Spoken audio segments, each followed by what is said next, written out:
you awake? I thought I heard you get up. Yeah, I'm awake. Sorry, I just can't sleep. Are you thinking about him? Yeah, a bit. Usually get back to sleep, my love. I'm fine. No, it's okay. What else is on your mind? I don't know, it seems weird, but I had one of the most vivid dreams of my life. I saw a fox on a snowy mountain, just looking confused and worried. Those eyes, I can't get those eyes out of my head. She was running in the windy snow, looking for something. Do you think it has to do with you and what's been going on? I don't know. It was just a dream, Rachel. They're not meant to make sense. A lot's happened the past couple days, that's all. Well, if you're not going to sleep anyway, you should tell me. I want to hear. All right.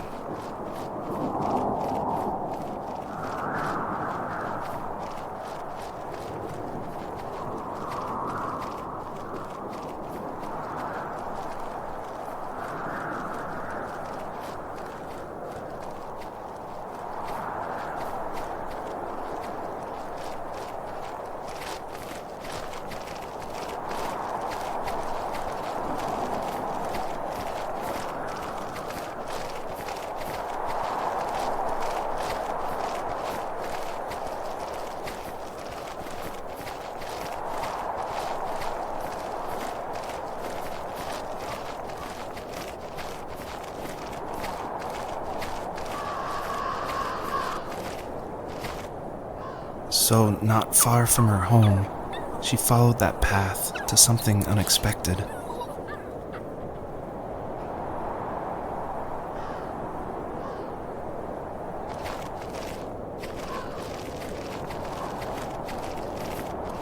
She couldn't stay, though. She had to find her other 2 children. So she took that path. She followed it towards something ancient. Something with answers.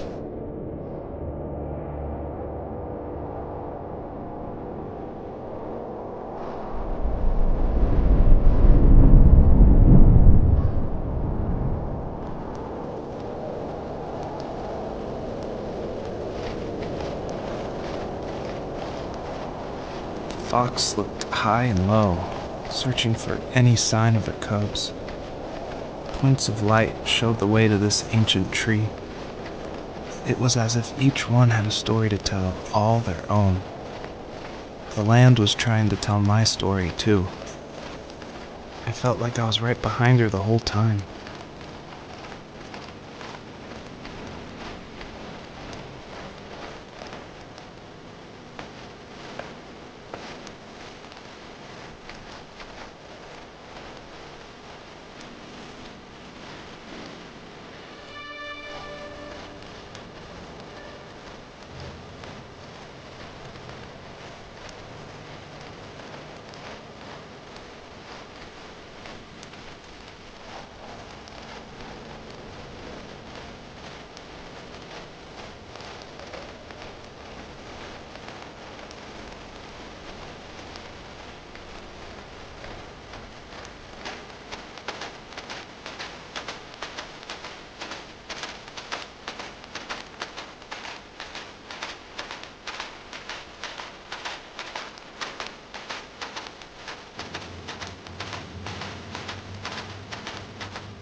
Do you remember what my dad did for a living? Wasn't he like a lumberjack? That's one way of putting it. If wood was a canvas, then a carving knife was his paintbrush. Even after working a 50-hour week, even after his hands were more splinters than skin, he would bring home the nicest piece of Alaskan weeping cedar and make me toys. That wooden train was the first toy I can remember, and I loved it. I just knew from a young age I was going to be a lumberjack, like my father.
My teenage years were full of sketching, angst, and trouble.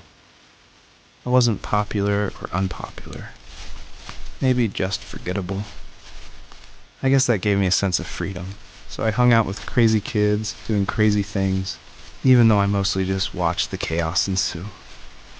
We did it all. Put fireworks in mailboxes, hide roadkill in people's garages, break windows at the barber shop in Anchorage. My dad was furious, but he was so busy working he couldn't do much to stop me from going out. I think being an adult means there's no one to stop you making hard decisions. He had to make a living, and he couldn't be in two places at once. Yeah, I realize that now. But at the time, I was sure he was more interested in growing his business than what was going on with me. He was working another late night, and my friends were over, saying how bored they were and how they'd come all the way out to my house for nothing. One of them mentioned how that old, ugly beyond belief truck was still in the garage, and how we should take it for a spin. I was only 15, so I kind of fought it for a while. The next thing I knew, we were careening around the mountain path, rocks spitting onto the sides of the cliff, while my dad's cringeworthy bluegrass blared out the speakers. I drove while my friends were in the back of that yellow and purple truck, throwing beer bottles and trash at anything remotely interesting. Felt like I was soaring in the air with borrowed wings. But all good things have endings. A cop outside of Eagle River pulled us over after he saw us in a bottle rocket into someone's yard. What followed was a long night of talking to disappointed adults and feeling smaller than ever.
friends would laugh about that night and talk about how crazy it was.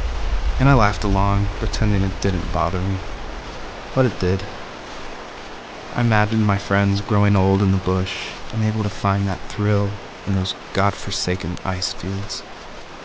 It's like those mountains were a literal wall, keeping me from leaving, where all I would have to look forward to are lumber yards and evening beers. I had to climb over. That was my only goal for a long time.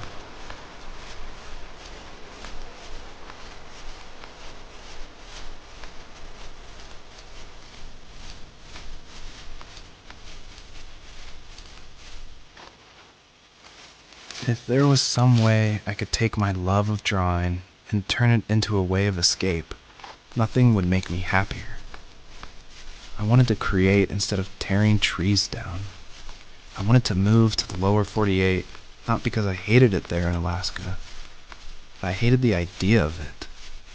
It's like all of that spite inside me had created this monster which followed me around my whole teenage years.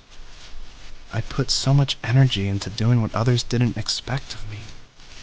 Why did I do that? There's one fact you're forgetting, though. If you didn't have that fire in you, we probably would have never met. You're absolutely right. Maybe the destination is all that matters in the end. But then why am I awake? Why am I seeing this fox go on her journey? And why can't I stop thinking about my dad?